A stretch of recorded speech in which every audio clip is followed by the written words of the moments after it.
Saludos, everybody. Welcome to the PGP podcast episode. What are we? Episode what? 14? Is that what we're on already? 14. We are at 14, Josh. 14. Woohoo! Dr. Seuss in the principal's office. Like, what does that cat mean? Well, we're going to get to that right now. Hey, Josh Tovar, proud principal of Memorial Pathway Academy in Garland ISD, Garland, USA, sporting the colors. And I'll be putting out there, these colors are all over from Maryland to Cali. We got them colors flying because you know what? This is going to be the centerpiece where you could go.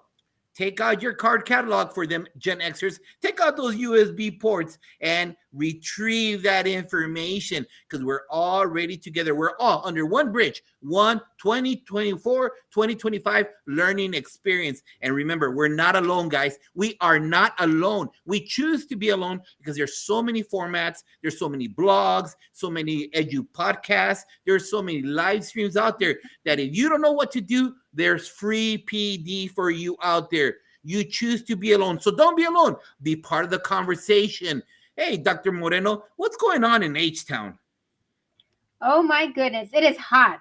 Hot, and really, really hot. But other than that, it's good, Josh. There's a lot of schools opening up starting on Monday, just like you are. Here, the largest school district in Houston, Texas, or actually in Texas, Houston ISD is opening up on Monday. First time they open up before the last Monday of the month. So they are super excited. I know a lot of my friends are out there getting ready to open up school. So I'm super excited. And you know what? It's not raining. I get a new roof on Monday. Thank God. Thank God. Hurricane Beryl really did a number on me. And so I'm getting my roof finally. Well, I'd like to invite everybody out there to send some more warm, positive thoughts to Dr. Moreno or house. But not only that, but as we slowly creep into 2024, hey, let's send out those positive vibes out there to our parents, especially those pre-K moms, cheerleading moms and pre-K moms. Oh, Lord, are they interesting. We got to send some special magic to them. Hey, guys, the buses are out there, okay? The buses are out there. So please make sure that you keep an eye out on them buses. Control, stop whenever you see the sign.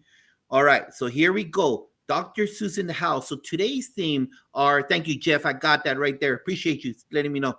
Right now, the theme is administrators, educators that have written kids' books. You know, Dr. Moreno, I've been, Mari, Principal Cafele, if you see this, it's Mari, all right?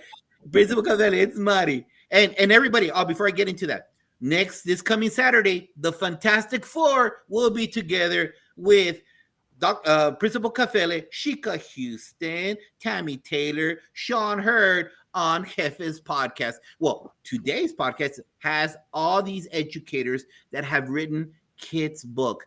I started hearing different podcasts, Mari, and then I started hearing these authors. And then I've worked with one of them, and I said, you know what?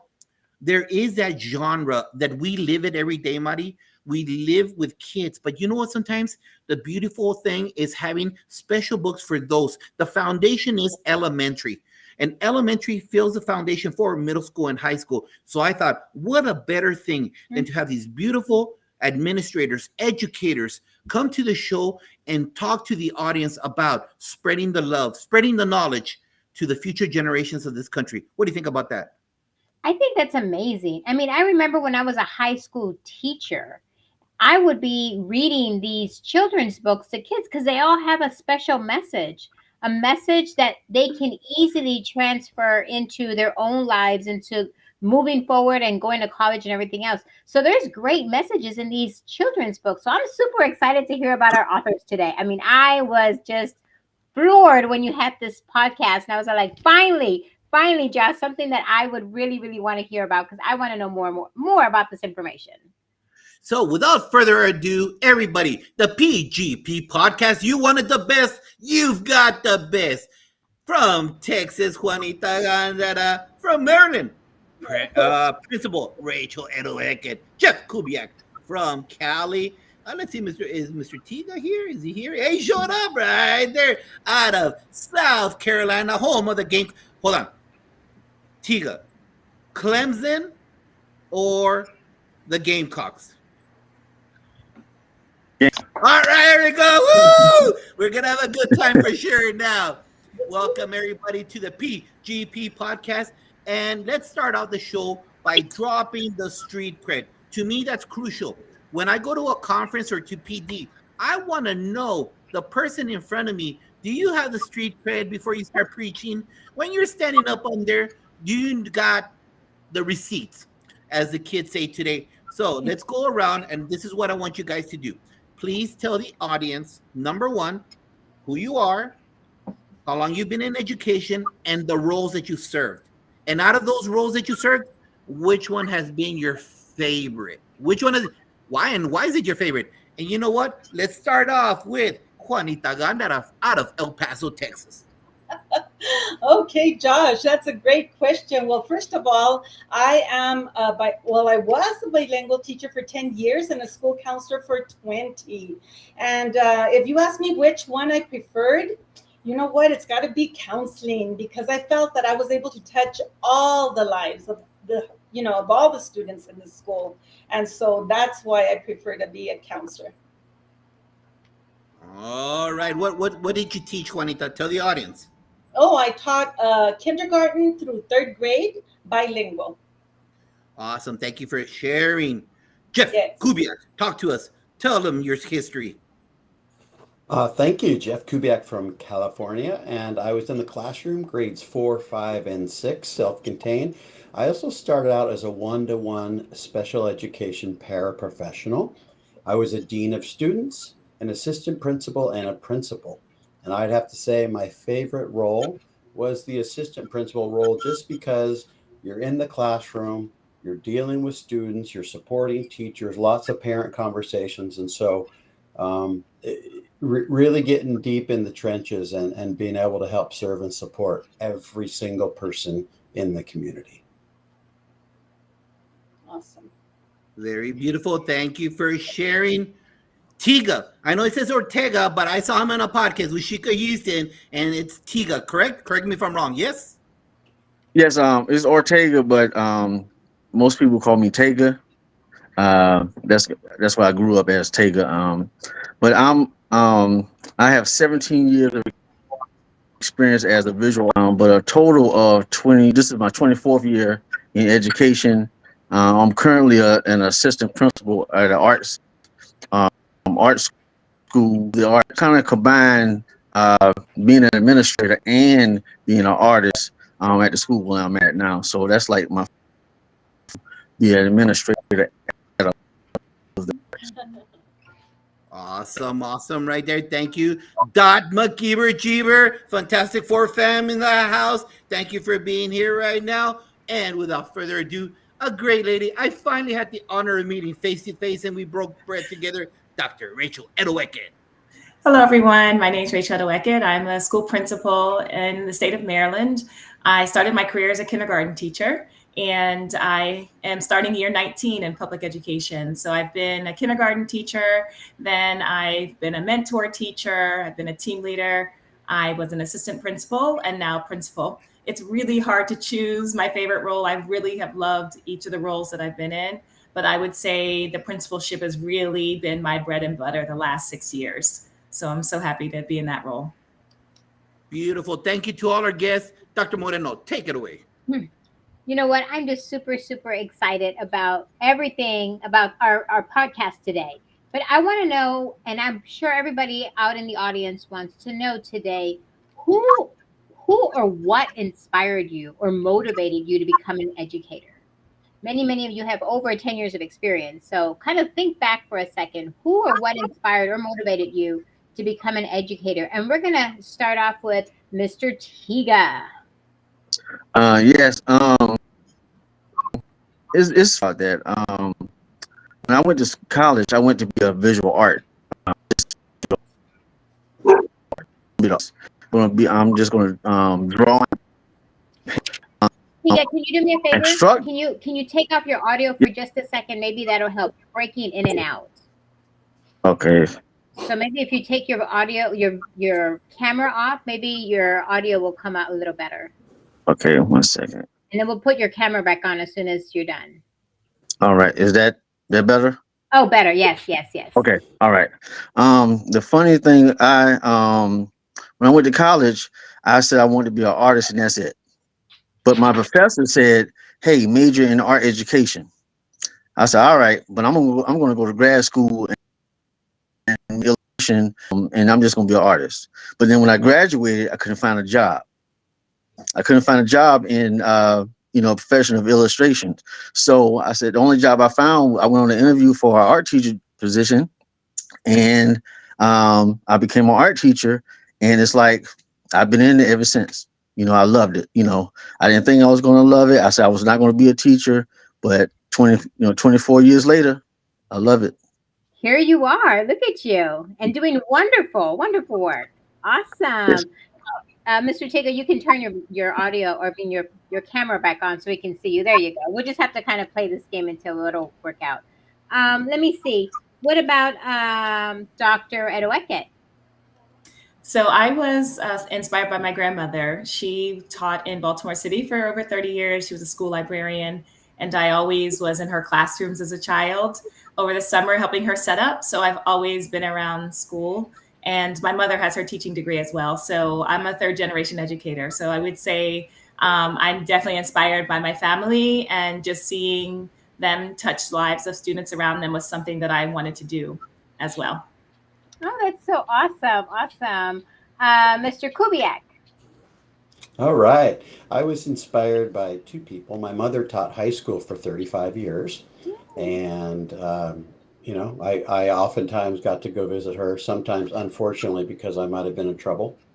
But secondly was my sixth grade teacher, Mrs. Sherry, who instilled such a huge amount of values and love of reading and just compassion and empathy for all. And she really helped it click for me. So it was kind of a no-brainer for me, actually. Oh, awesome. And last but not least, Miss Juanita Guandara. Yes, well, that's a great question. You know that for myself, I have to say it was me, myself, and I. What do I mean by that? I had two children already, and just seeing them go through school and coming home and complaining about, I don't like this teacher, I don't like that teacher. And I always saw myself behind, teaching children to make a difference in the world, basically. And when I was going through a divorce, my children were the reason for myself going into counseling, because then I saw the other side of it. So myself and I would be the answer to that one, actually. Wow. We all have our different paths, but awesome. I appreciate that. You're welcome.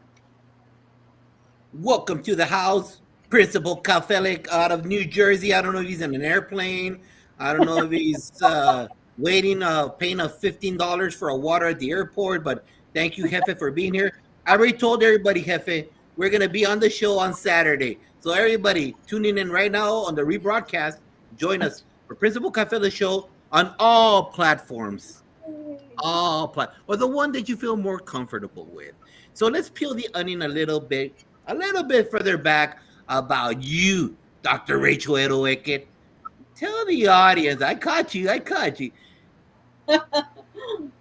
Tell the audience, how were you as a student in school? How were you a student in college? And hey, I've been thinking a lot about you with all these gold medals. I've been thinking about you, lady. Yeah. How are you? I have been enjoying.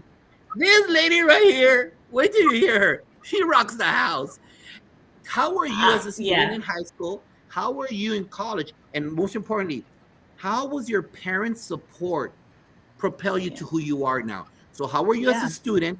And how does that relationship or reality, non-relationship for some people, have inspired you to the level that you're at? Talk to us. Awesome. Thank you. I've been enjoying the Olympics. Some of you might know that I was a student athlete in college. I had a full scholarship to run track. So this is my time. I love watching all the athletes. I'm always inspired by their work because I know just a little bit of the work that it takes to get there. I was certainly not on their level. But in high school, I was a go-getter. I'll be honest with you. I was doing everything, any and everything I could get my hands on. I was a varsity athlete freshman year through the end of high school. So I was a 12-letter athlete, soccer and track. I was an All-American in high school as a hurdler. I was class president. I was literally doing everything. So much really hasn't changed since that time. I did get a full scholarship to run track in college at Temple.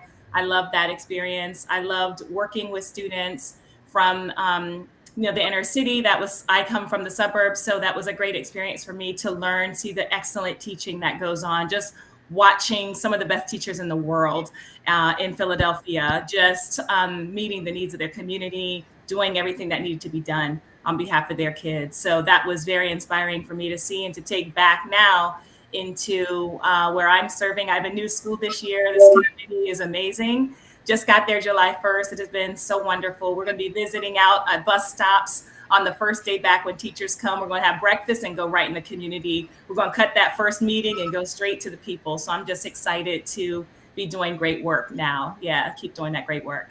That's awesome. Thank you for sharing your beautiful story. And you know what, Doc, I was just really thinking about you because we've done such a disservice at the middle level by not sending the right coaches to start off our kids in middle school track, Yeah. especially with hurdles. Oh Yes. my God. It is these poor children. They're hard. They're hard. These poor children, either they break their nose, they scrape their body, or they have to stop and go over. It's all a part of the game. All a part of the game. But we need more. We need in everything. We need more coaches, but especially in a sport that requires that 1 second of coaching to go over those hurdles. Yes. But enough of that soapbox right there. Jeff Kubiak, who were you as a kiddo? Who were you as a student? And most importantly, how was your parent relationship to help you out? That's a loaded question, my friend. I follow some of what Rachel said. On one part, I actually struggled in school. School wasn't easy for me. And so when things aren't easy, we have a lot of choices. I became, the class clown troublemaker. And then in high school, athletics is what saved me. I swam and played water polo all through high school. I swam in college. I was a member of the U.S. national team. I missed the '88 Olympic team by 1200ths. And so, I like Rachel, I didn't miss an event this Olympics. And I coached for 25 years. I coached a couple Olympians myself and national team members, and athletics and swimming really actually saved my life. And it wasn't really until post college when I got my master's that I started to focus on academics really and have a purpose.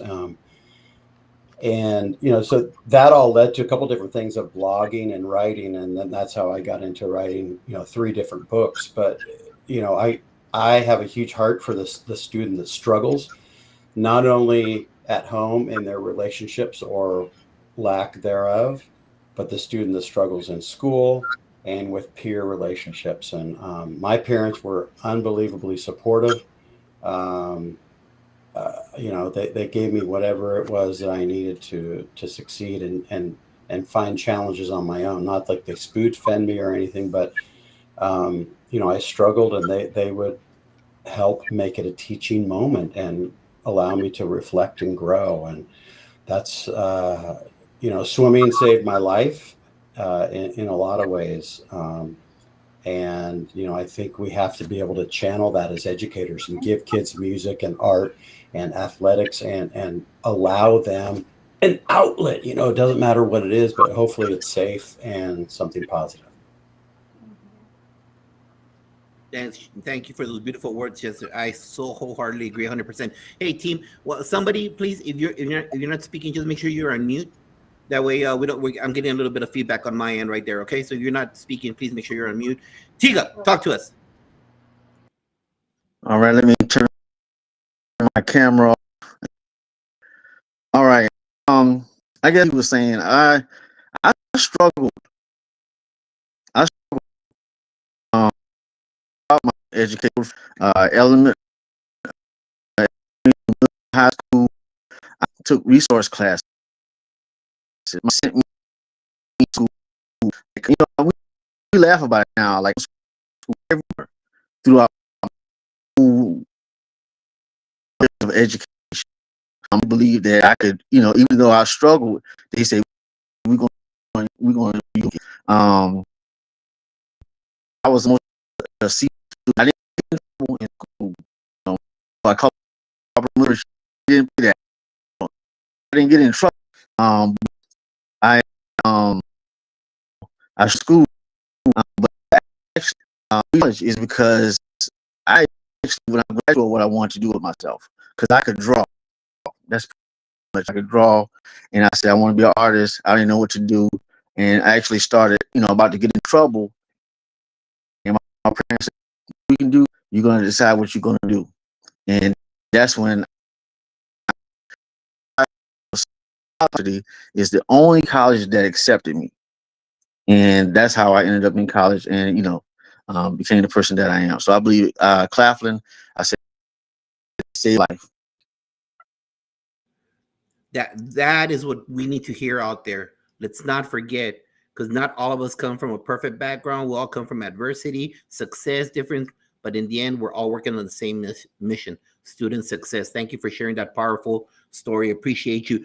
In the house, another family member, Dr. Edwin Garcia from New Jersey. Welcome for being here, part of the Fantastic Four family. Juanita Gandara, tell us your story. Well, my story goes something like this. I'd like to say I was an excellent student thanks to my parents. We come from humble beginnings, and that I'll talk about if we have a chance later. But I grew up at the Segundo Barrio here in El Paso, which means, we were in a very low poverty area. But one thing I always told everybody, you know what, being poor or not having enough, doesn't give you an excuse not to do well in school. And my parents always told us, Mijita, I don't care what you do, but you're going to college. Querer es poder. And, my mom always made any house that we moved into, as humble as it looked on the outside, she made it like a castle. We were just very fortunate that our parents gave us a lot of love, a lot of support. And they always said, we're not sacrificing ourselves here in United States for you to be lazy. You're going to school. And so that's what we did. And I guess because of that, I ended up being like the orchestra president. I was in the National Junior Honor Society. I was in volleyball as well. And I love the speech and drama club. And believe it or not, I got first place in El Paso, saying something to do with oral reading in Spanish. So I love doing all that. And so I consider myself a well-rounded student, to the point that I can honestly tell you that when I was 15 years old, during high school, my father passed away. And I mentioned this simply because, amazingly enough, I don't know what it was, what assignment we had in college, and I had to go back and look at my transcripts in high school, and they were all A's and B's, and I couldn't understand, why I never went down after my dad passed away. It was a very difficult time. And what I want to say is that his memory is what's gotten me to where I am today. And so because of my parents, I am who I am today. That's my story. What an amazing story. And all of you, you're right. You're absolutely right. Someone just put it on the feed that we underrate those athletics, fine arts, all of those elective courses that our teachers value so much. I mean, we do such a great job with them, but that's the first thing to go when we have to cut our budgets, right? It's the first thing to go is cut all these athletic programs, and so we have to really start thinking about how we save our children because of these programs. And we just heard it right now here with you guys. So thank you for sharing. I have a really cool question for all of y'all, and I'm hoping everybody out there in the audience will join me as well in answering this question. And I'm going to go ahead and say, I'm going to tell Mr. Kubiak, I'm going to start with you. So I'm going to already start so you know what I'm talking about. So I want you to select one of the following characters and tell me which one of these connect with you either as a youth or connect with you now, and why. Okay, and these are your choices. And everybody out there in the audience, I want you to think of these three different characters as well and tell me which one of these connect with you as a youth and why. Number one, Captain Kangaroo. Stop laughing. I know that just tells us our age. Number two, Mr. Rogers' Neighborhood. Or number 3, Sesame Street. So again, Captain Kangaroo, Mr. Rogers' Neighborhood, or Sesame Street. Which one of these connects with you as a youth and why? And out there in the audience, put it in the chat. Tell me which one you connect with. First of all, Principal K, thanks for the shout out. So, wow, I was a big fan of all three, but the biggest connection would be Sesame Street. I think because the high energy, it's kind of like how my head spins, and a little bit of everything. You got your Elmo, your Cookie Monster, your bird. It just, I think it has a character to totally match something in someone anywhere at any time, right? And that's what I would aspire to be of course, wouldn't you like to be my neighbor, Mr. Rogers? But yes, good question. Yeah, that was a fun question. I know. That's why I want to make sure I'm sharing it with you also and I want the audience to also please partake in this because this is a fun one. We'll go with Miss Juanita Gandara. Okay, that's an easy one for me. I would have to say Mr. Rogers. I actually thought of maybe coming up with something like that with my Zoila the zebra that you'll be meeting later today. I've always used puppets. I've always talked about the kind of subjects that he talked about, which is kindness and making a difference in the world, and just using puppets and his demeanor, his kindness, his calmness. I'm not very calm, but but I do relate. I do relate to what he tried doing as far as teaching morals and values to students, and so I would have to say him. Mr. Rogers. Okay, so we have one Sesame Street, one Mr. Rogers.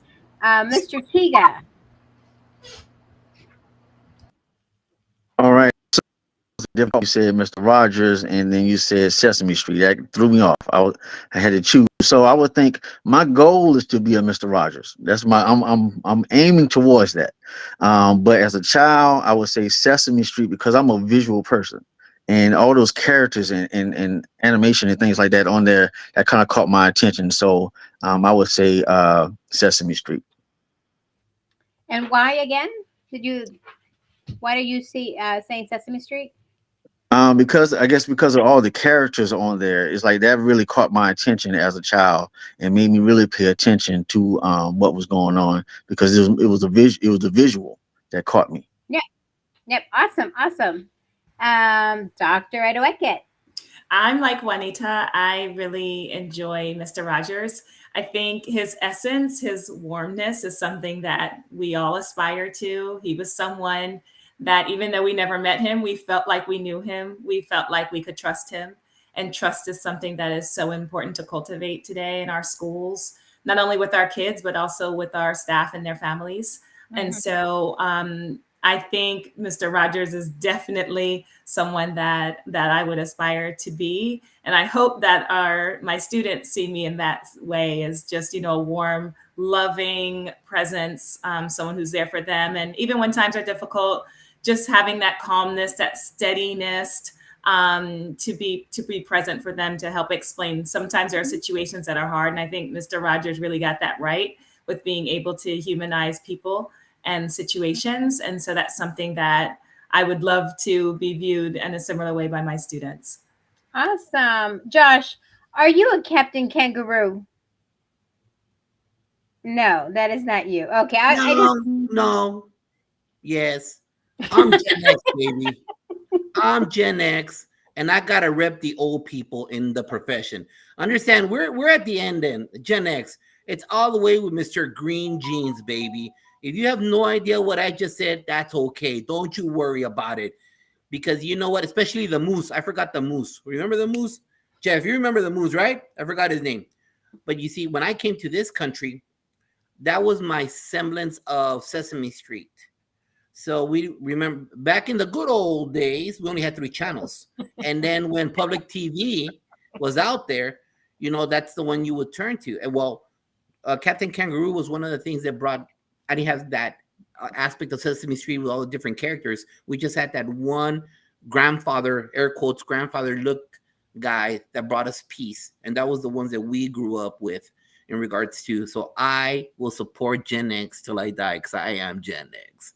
What about you, Marty? Hurry up. What do you want? What do you want? Pick one. Mr. Moose. Pick one. Mr. Moose. Pick one, Marty. I'm going to say Sesame Street. That's Okay. what I'm going to pick. Just because, I mean, I like what everybody said as far as, you know, and I was a big Cookie Monster. That was like my favorite character. Cookie Monster was the best. That one and the C is for Grouch. Cookie. I'm a big Grinch kind of thing, you know. So between the Grinch and Cookie Monster. All right, guys, let's get into the nitty gritty of this. All right, we learned a little bit about you. We know what your thought process is with the connection with kids shows. Now let's get into who you are as an author. Tiga, what urged you? What sparked that fire, that inner fire to author a child's book? Just what was it that made you become an author? And being an administrator, being an assistant principal, how did you find time to create it, put it together, ship it out to get sold? Because you know what? The devil's always in the details. So what sparked that fire and how did you find the time?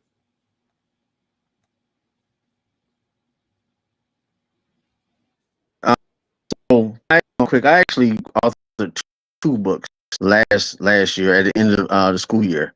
Let me show you right quick.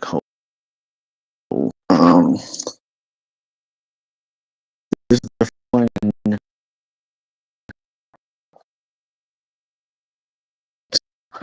It is one book. It's called Coco's Great Adventure. Other one is more for teachers, the educational achievement gap for Black boys. Um, I had to. It took me 2 years to understand because like going, but I'm working with a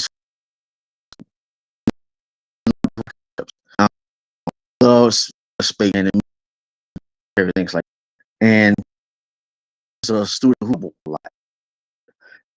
I have to go from the class like that. All the time I do things like because he was out of control. From it turned into what was to me and hug me, and it kind of turned in that we built it. So that will kind of inspire write that book about Coco's Space Adventure. And like I said, finding time this summer, time doing that. And then I'm a artist, so I went to school to get a master's in illustration. So I was a illustrator also. So I would actually create. I create the art to me, and then I would create with him. Gotcha. Thank you. Hey, Antigua, there's like a little delay in regards to your sound. And so right now, while the next author is speaking, hold up your books because your camera is also a little bit delayed, and I don't want to cheat anyone what you bring to the table. So right now, when I turn it over to somebody else, just hold them up, but don't move them because there's like a little delay. Juanita, talk to us. What urged you to become an author, and how did you find time to find out about or create Zoila? Oh, wow. Well, I don't know how this is going to sound. How many of you believe in miracles? Well, I always call my story a miracle story on how I became an author. And so that's why my goal today is, I say, to inspire. I go out there to inspire future authors, promote family literacy, and create a chain reaction of kindness so there's bullies no more in this world. Now, those are three, right? But the reason I became an author was simply because I met an individual over the phone who ended up being my co-author. I call him my amazing co-author. And this is the book. It's called Zoila the Zebra's Wow. Now you're probably wondering, what do you mean he asked you the questions and how did that make you an author? And I said, well, this is what I ask everybody. I ask everybody wherever I go, I ask them, okay, if you were to write a book, what would it be about? And if you were to write a book, what would you want to tell the whole world? That's what he asked me. And he said, would you consider writing a book? And I said, no, sir, I think you got me confused with somebody else. I'm a retired school counselor. He goes, no, no, I know. I've heard that you've been going and volunteering and talking about bullying. And so I'm just asking you, not knowing who he was now, okay? He goes, and I just want to know if you would like to, consider writing a book. And I'm going, oh my God, this gentleman just doesn't get it. I'm not an author, So then when I went to sleep that night, it was funny. My parents always taught me to be respectful. And so I told him out of the kindness of my heart, I said, okay, sir, well, let me think about it. So what you're telling me is if I answer those two questions, what do I do? Like write an essay? Because I was a good writer. I still feel I am. And I said, I write an essay and I send it to you because I don't know how to be an author. He's like, no, that's fine. Very calm, I tell you. He's so calm. And then I said, okay. So at 4:00 in the morning, I'm not kidding you. This is the truth. I woke up and I said, oh my God, I know what the first answer to the first question is. If I were to write a book, what would it what would it be about? And so my book talks about, I wanted it to represent my parents' legacy about them being so hardworking, humble, and kind parents, supportive, loving. And because of them, I am who I am today. So my book, Zoila the Zebra's Wow for Words of Wisdom, the first part talks about my parents' legacy. Now, remember the second question. What would you want to tell the whole world? And I thought to myself, oh my God, this man doesn't get it. He's asking a school counselor what I want to tell the whole world. Well, I know the answer to that one. And I know, Jeff, you can relate. It's being kind, Stop being mean to each other. When I was a counselor, I was called a bully buster counselor by my students because they knew that if they went to me, I would help them out.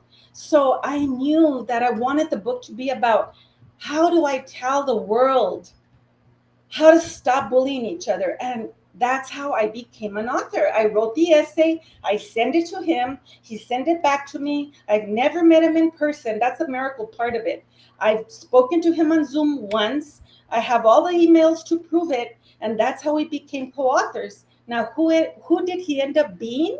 He is a university professor at the American Military University. He has written 15 textbooks, written NASA articles, has never written a children's book until he met me. Well, guess what? Now we have 3 books. It's Zoila the Zebra's Wow, Words of Wisdom, who's gone international. I'm very proud of it. And then this one, How to Stop Armadillo Tears, about students who go out into the playground. Nobody wants to be their friend because they're different.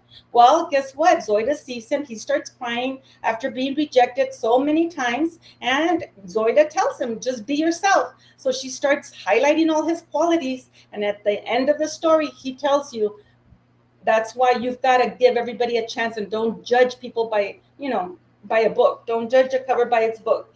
By the book cover. And this one is Juanita, hold on. You're getting into the other questions. Hold on. Don't get too deep in there right now, because we're gonna deep into that book right now, right? Hold on. We're gonna dive into that. I love it. Like, you're letting out the cat. Hold on to that part right there.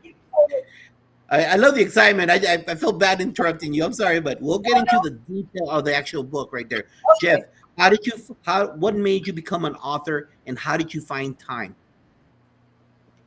I love to write, and I felt like telling stories and writing and blogging was always something I really enjoyed. And in 2019, I felt that the world could use a little bit more kindness. And as I was saying earlier, I struggled throughout my schooling, and I struggled with kindness a lot. And so I just started writing, and I came up with a concept and kept going and going and going.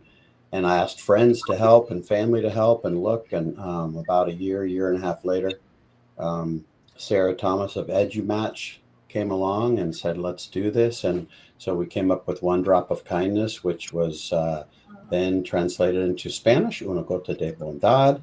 And, it talks about a little boy's journey that struggled, but then deep down inside, he found out that, everyone has one little drop of kindness inside their heart, and we can always make that choice. And so I felt like trying to bring messages of hope, kindness, compassion, and fun stories to others. Doc, talk to us. Yeah, I was inspired by my students to write this book.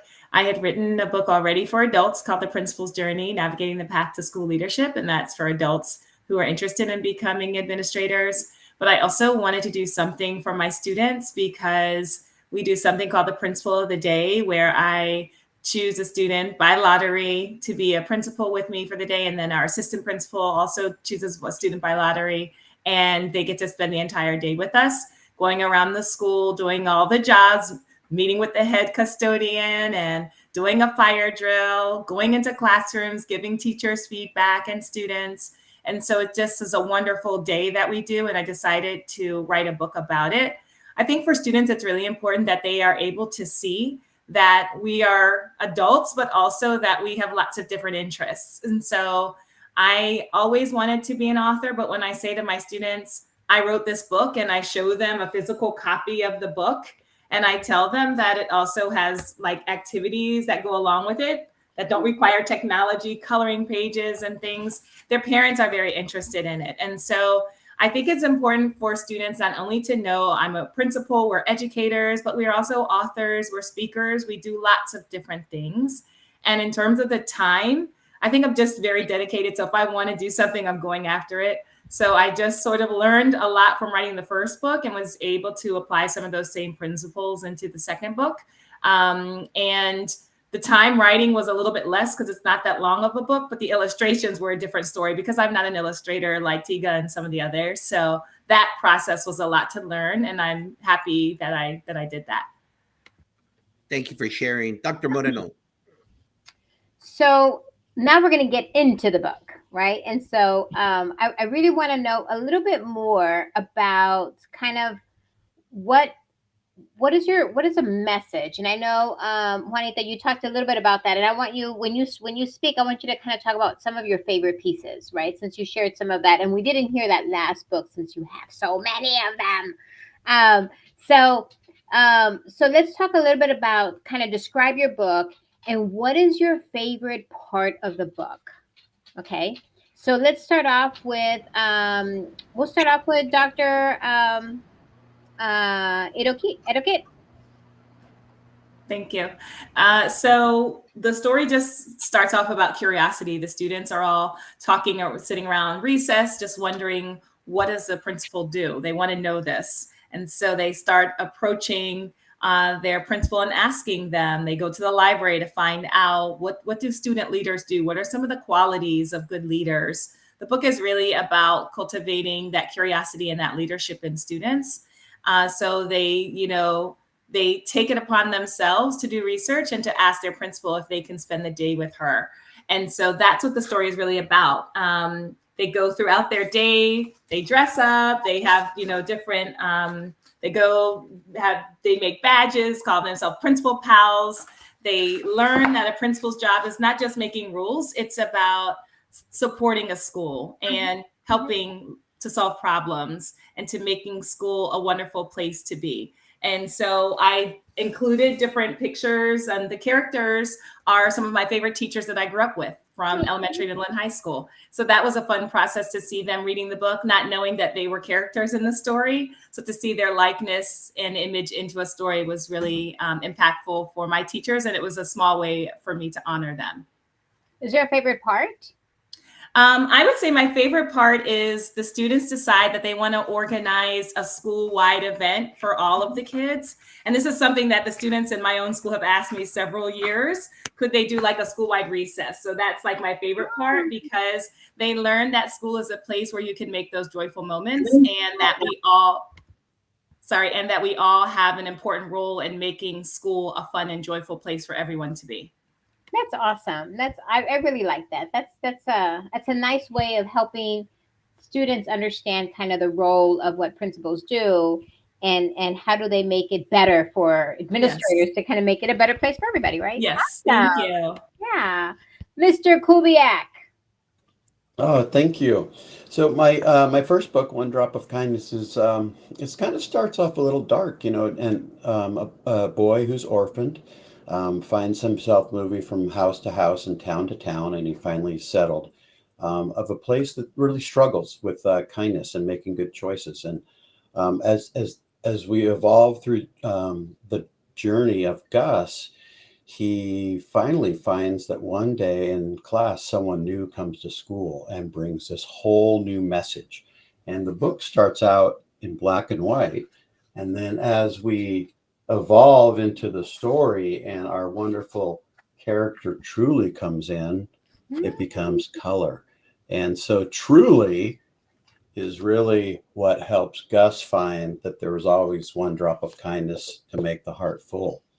And then a couple of years after that, I wrote a book based upon students and educators that I'd worked with that had been prejudiced and biased against for being who they are.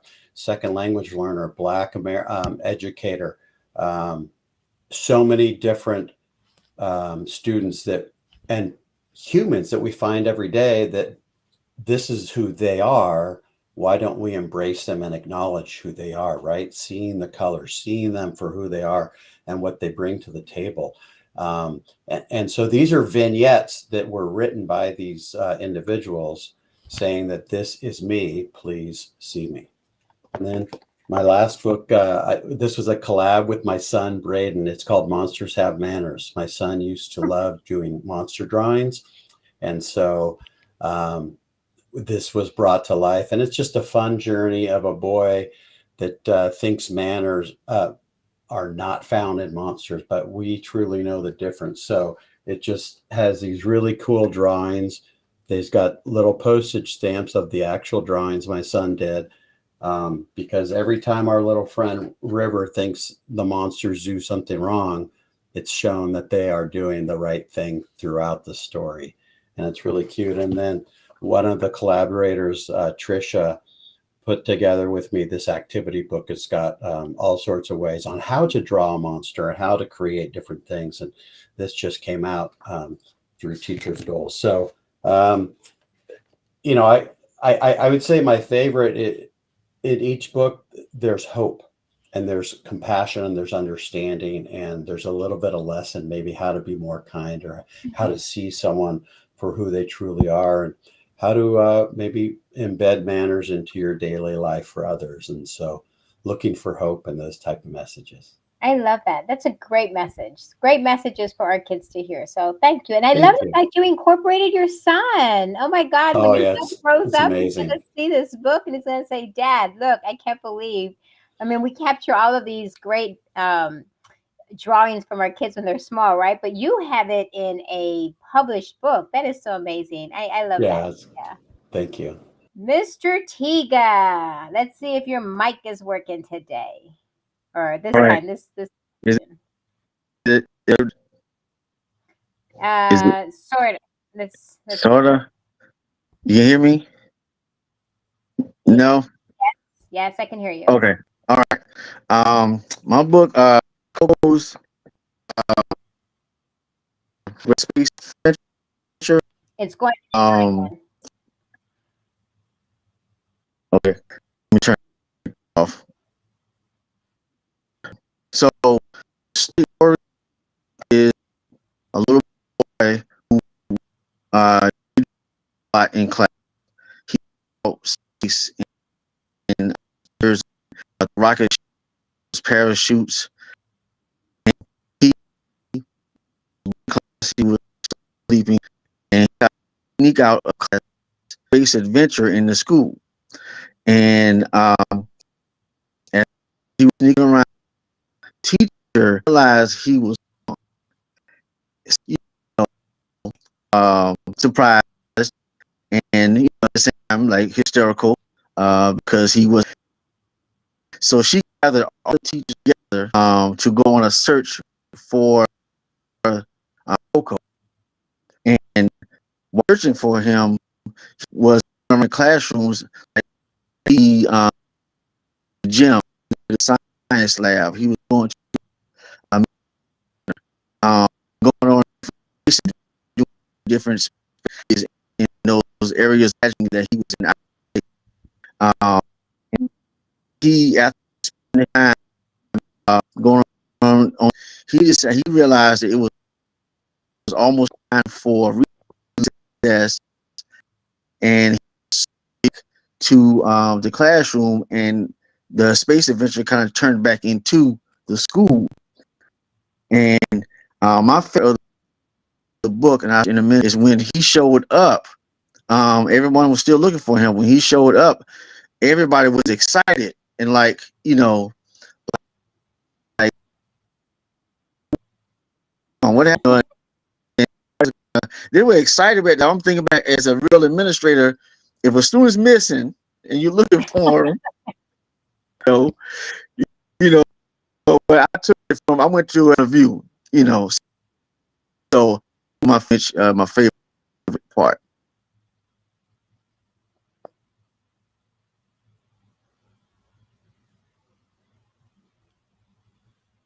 Are you taking yourself off camera or putting the camera back on so we can see the image? There you go. I can see you. Let me see the image.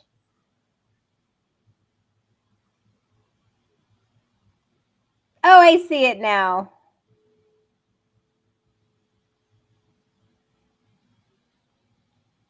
That is amazing. Yes. Those are some great visuals. I love them. Great. Thank you. Thank you for sharing. Juanita, do you wanna share with us your favorite part of the story, and which one? I think you were finishing up your last book. If you don't mind, I'd just like to go ahead and concentrate on the first one, because the first one, that I told you about. So Zoila the Zebra's Wow is a very special book to myself because it represents again my parents' legacy. And so it talks about Zoila the Zebra, which is myself in the book. And it talks about her being born in Juarez and being raised in El Paso, Texas. It talks about her when she's coming over the Bridge of the Americas, when she becomes a resident, especially the part of her mom and dad. That would be my favorite, but it gets better. Once they come to El Paso, and I'll show you some of the pictures in a minute, she never thought about, oh my God, what if I get bullied, right? So then one of my favorite pages is where my mamacita is trying to comfort me by telling me, Zoila, amorcito corazón, don't worry, you will make amigos in a hurry. And this is one of my favorite pictures. Look. Aww. Yeah, I see that. See, so again, it talks about myself, where I come from, and then it talks about my parents. And then my favorite part of the book is when she says, you know what? Why am I being afraid of bullies? If my parents taught me to be kind, then I know the answer. All I have to do is convince everyone that in order for bullying to stop at a school, we all have to practice kindness. Mm-hmm. So that's where I go into my 5 words of wisdom. And if you don't mind, I'd like to share them really quick. Okay. This one is follow the golden rule. And look at the picture. Treat others the way you want to be treated. Now, when I go to schools, I emphasize the fact that education should start at home with the morals and values, of course, mm-hmm. and then continue into the classroom, and ultimately, hopefully, seeing them out into our community. And then the second one is be your best self.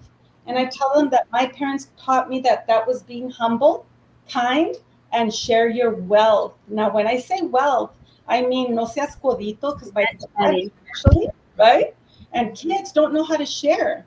And not only money, not only sharing toys, but also sharing their knowledge. When somebody doesn't know how to do a math problem, why don't you help them instead of making fun of them. So wow number 3 is my favorite. It says, if you feel angry, stop and think. And when I say that, I tell them, stop and think before you open your mouth, hands, or feet. Now, I tell all the educators in the audience, when they come to the part of how are you going to teach the wows, I tell them all to yell the word wow, right?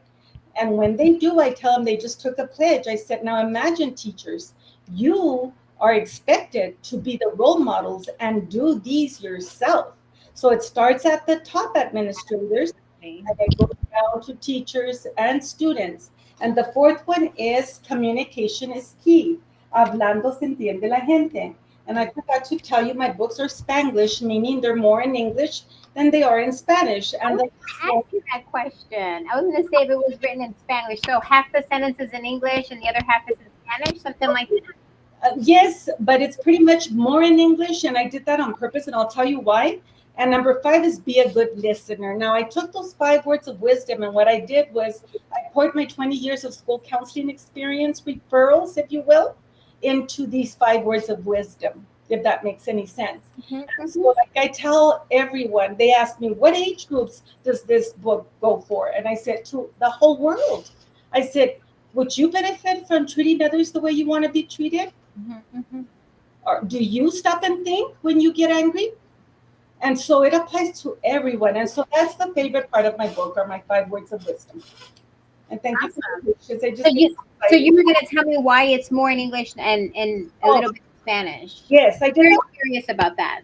I did that on purpose. And I also had a song composed for every one of my books. And it's in English and Spanish also. Because music, music and puppets, they entertain. But most of all, I did it on purpose because I remember parents always telling me, ay, Miss Candara, pero soy una analfabeta. I don't even know how to read. Or my mom would say, mijita, I don't know how to read English, so I can't read with you. So that's the reason I threw in a few Spanish words, was because now I tell parents, you have only 5 minutes to read with your child, read one page, and in that one page, you're responsible to read the Spanish word. So that way, the quality of sitting down with their child, what benefits come with it. Now, that's a different story. Different story, yeah. Family literacy, yes, ma'am.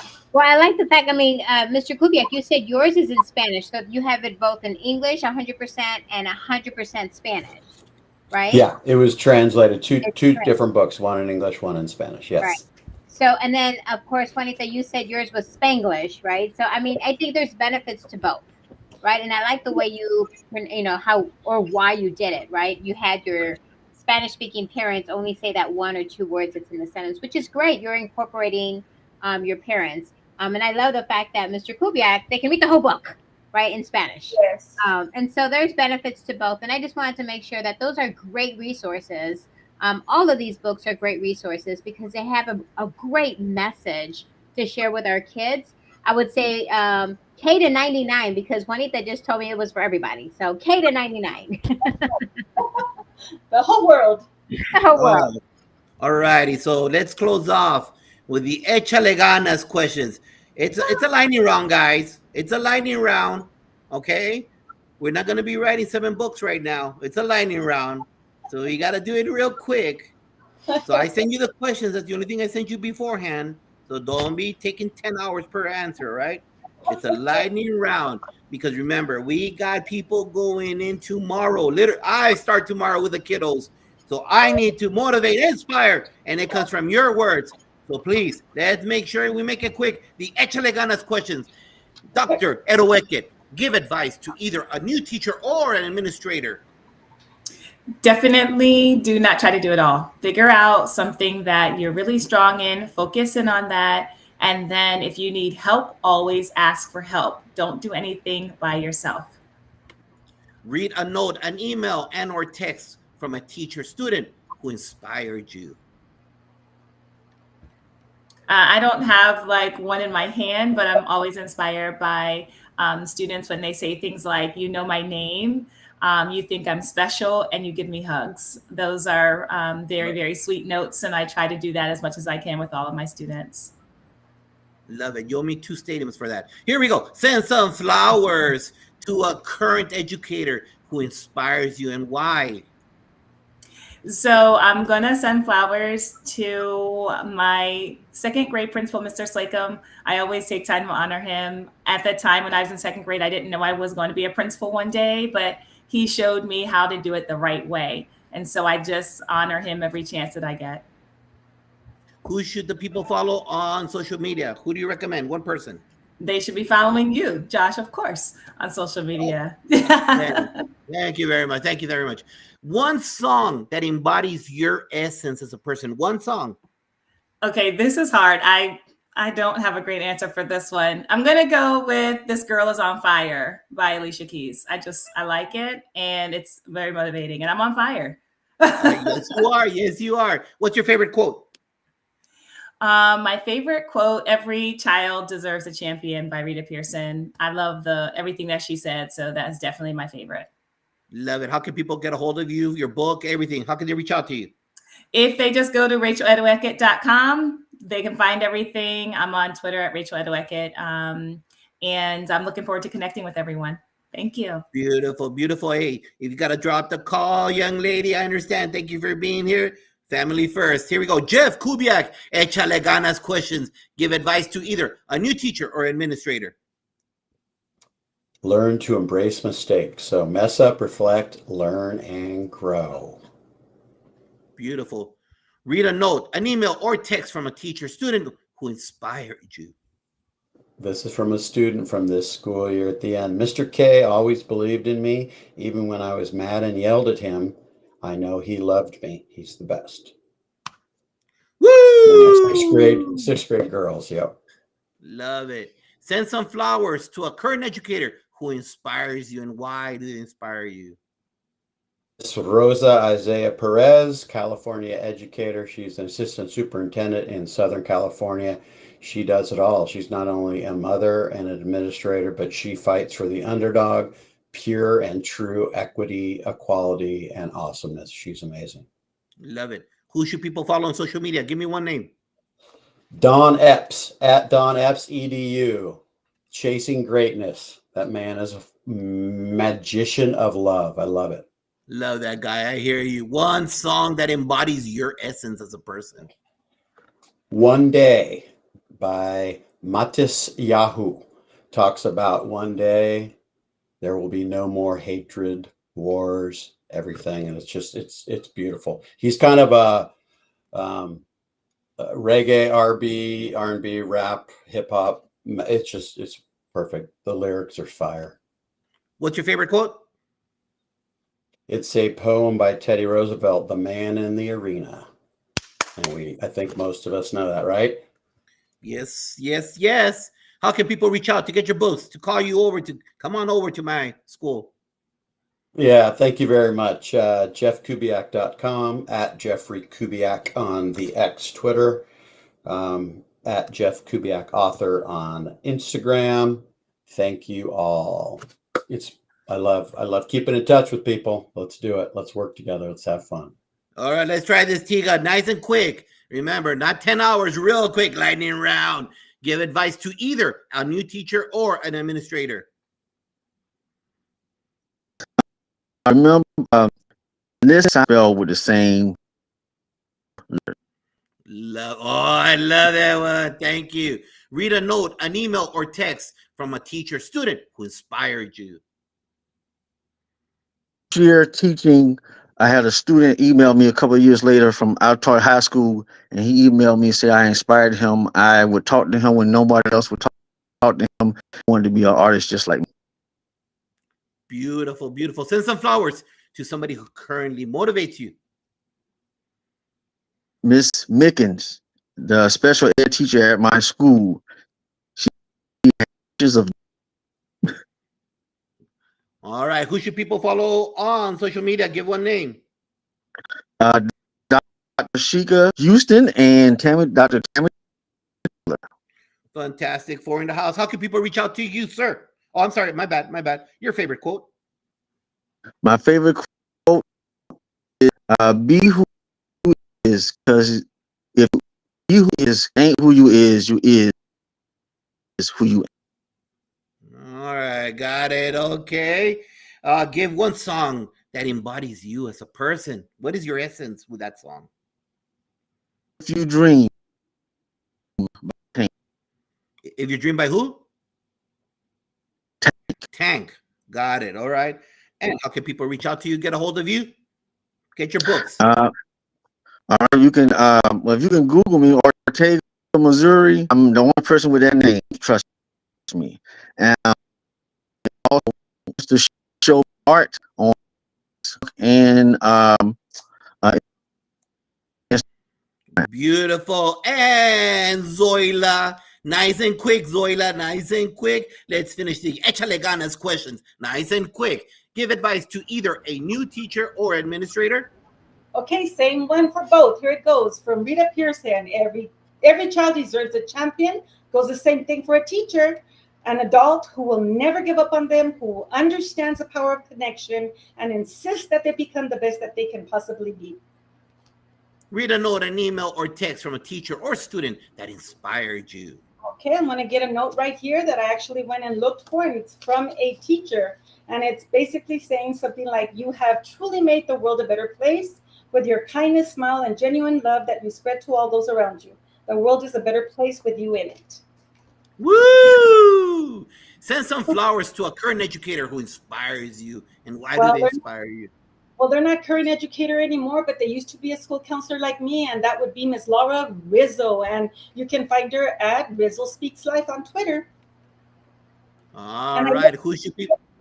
I'm sorry, can I just say why? Oh, I'm sorry. Go ahead. Because she comes from the hood. She's very transparent. She tells her story. What you see is what you get, and she's very inspirational. So at Rizzo Speaks Life. Beautiful. Who should people follow? Give me one person on social media. Her at Rizzo Speaks Life. Got it. One song that embodies your essence as a person. Una canción. Suavecito from Laura León. It's girl. There we go. What is your favorite quote? My favorite quote is, it's never too early or too late to dream. Love it. How can people reach you and contact you, Zoila? ZoilaTheZebra.com. There you go. Softball. Great show. Administrators, assistant principals, everybody here had a fire inside of them, just like our students. And it's how you stoke that fire to bring them up, bring the best out of them, and promote them. It doesn't matter what part of the country. You've got the most of the country here, from one end to the other end, aspiring and inspiring other kids, other educators. And that's what we need in our field, in our profession, the best profession that creates all the other professions. Thank you very much for joining us on the PGP podcast. Doc Edowicked, Jeff, Tiga, Juanita, Zoila the Zebra, Dr. Moreno, thank you for being here. Please don't forget to join us this coming Saturday with Jefe on the Fantastic Four. And if you like this show, like it and share it. And like Jefe says, if you don't like it, I still want you to like it and share it and say good things about it. Because you know what? As they always say, if you got nothing nice to say, don't say it at all, but do something nice. So have a great weekend. Those of you starting, I love you. Los quiero. Be on the lookout. Safety first. Parents, watch for those buses. Thank you for being here tonight. Peace out. Peace.